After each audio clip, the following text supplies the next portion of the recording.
Welcome back everyone. Today, we're visiting one of the lesser-known gems of the South Cotswolds. Hidden among rolling fields, quiet country lanes, and honey-coloured stone cottages lies the peaceful village of Ampney, Crucis.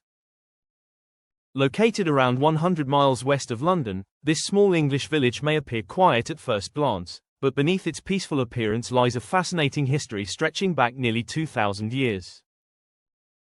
From Roman settlers and Saxon foundations to Norman architecture and medieval traditions, Ampney Crucis is a place where history seems to linger around every corner. The village may be small, but its story is anything but ordinary. So wherever you're watching from, settle in, relax, and join me as we explore one of the Cotswolds' most charming historic villages. Let's begin. Arriving in Ampney Crucis. As we arrive in Ampney Crucis, the first thing that stands out is the overwhelming sense of peace. The roads are narrow and quiet. Traditional stone cottages sit behind carefully maintained gardens. Large trees provide welcome shade along the village lanes. The countryside stretches away in every direction. This is classic Cotswold scenery. The warm honey-coloured limestone used throughout the village creates a timeless atmosphere that feels uniquely English. Many visitors travel through the Cotswolds searching for famous destinations, but villages like Ampney Crucis often provide the most authentic experience. There are no crowds here. No busy tourist attractions. Just a beautiful rural community that has quietly existed for centuries. A village with a 1,000-year history. The history of Ampney Crucis reaches back well over 1,000 years. The village appears in the famous Domesday Book of 1086, one of England's most important historical records. At that time, the village was known as Ampney. Over the centuries, the name evolved through several forms including Aminel and Ampney before eventually becoming Ampney. Place names often reveal hidden stories about the past. Each variation reflects centuries of language changes, local influences, and historical developments.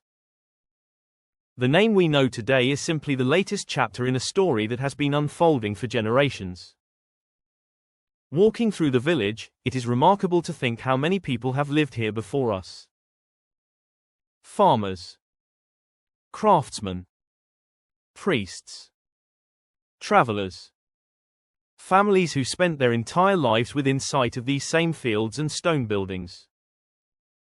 Roman roots. But the story of Ampney Crucis begins even earlier than the Domesday Book. Long before the Normans arrived. Long before the Saxons settled here. This area was already inhabited during the Roman period. Evidence of a Roman settlement has been discovered within the village. One of the most fascinating finds was an earthenware urn containing burnt bones, ashes, and Roman coins.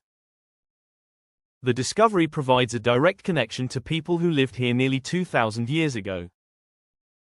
Imagine the countless stories buried beneath these fields. The Roman roads that once crossed this landscape. The farms, homes, and communities that existed long before modern England emerged. Today, the urn is preserved in the renowned Ashmolean Museum in Oxford, where it continues to offer valuable insights into the area's ancient past. It's a reminder that even the quietest villages can hold extraordinary historical treasures. The heart of the village. Like many English villages, the heart of Ampney Crucis is not defined by shops or businesses. Instead, its identity revolves around history, architecture, and community. Walking through the village lanes feels almost like stepping into another era. Many of the buildings have protected historic status. Their stone walls, slate roofs, and traditional designs have survived for generations. These buildings are more than simply old structures. They are physical links to the people who built them and the lives they once sheltered. Every doorway, every window, every weathered stone tells part of the village's story. St. John the Baptist Church dominating the village skyline is its most important historic landmark. The beautiful Church of St. John the Baptist. This remarkable church is classified as a Grade 1 listed building, a designation reserved for structures of exceptional historical and architectural importance. At first glance, the church appears timeless. But a closer look reveals layer upon layer of history. Its foundations date back to the Saxon period. Parts of the structure contain Norman craftsmanship. Other sections were added during later centuries. The result is a building that represents nearly 1,000 years of English history. Very few places allow you to see so many different historical periods combined into a single structure. The church has witnessed everything from medieval life and civil wars to industrial change and the modern era. Generation after generation has gathered here for worship, celebrations, weddings, and funerals. Its walls hold centuries of memories. Saxon foundations. The oldest parts of the church trace their origins to Saxon England. This was a time before the Norman conquest. A period when England consisted of competing kingdoms and local communities. Very little Saxon architecture survives intact today. That's what makes places like this so special. Standing here offers a rare connection to a distant past that existed nearly 1,000 years before the modern world. The foundations beneath the church remain silent witnesses to those early centuries. Norman influence. Following the Norman conquest of 1066, architectural styles across England changed dramatically. The Normans introduced larger churches, thicker walls, rounded arches, and more elaborate stonework. Elements of this Norman influence can still be seen here. These architectural details help historians understand how the building evolved over time. They also remind us that England's history is often written directly into its buildings.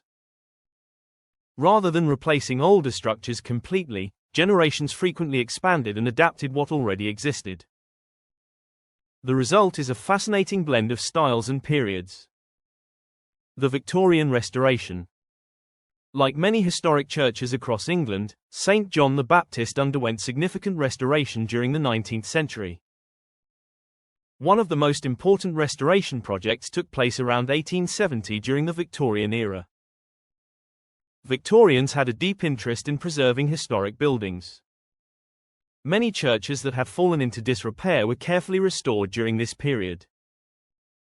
The work carried out here helped ensure that future generations would continue to enjoy and appreciate this remarkable structure. Without these restoration efforts, much of the building's historical character could have been lost. Today, visitors benefit from centuries of care and preservation. A place of quiet reflection. Beyond its historical importance, the church remains a place of quiet reflection. The churchyard is peaceful. Birdsong fills the air. Ancient gravestones stand beneath mature trees. There is something uniquely calming about English village churches. Even for those with no religious connection, these places often provide a sense of continuity and peace. A reminder that countless lives have passed through these same spaces over hundreds of years. The surrounding countryside. Leaving the church behind, the surrounding countryside unfolds in every direction. Rolling fields stretch toward the horizon. Stone walls divide farmland into neat patterns. The landscape feels timeless.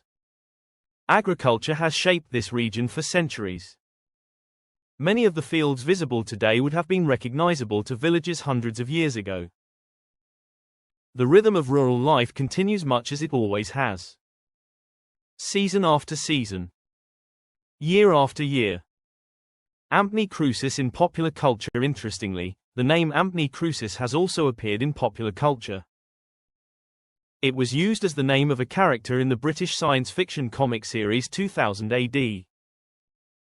In the story, the English assassin, Lord Ampney Crucis, is portrayed as a young aristocratic figure living in England during the early 20th century.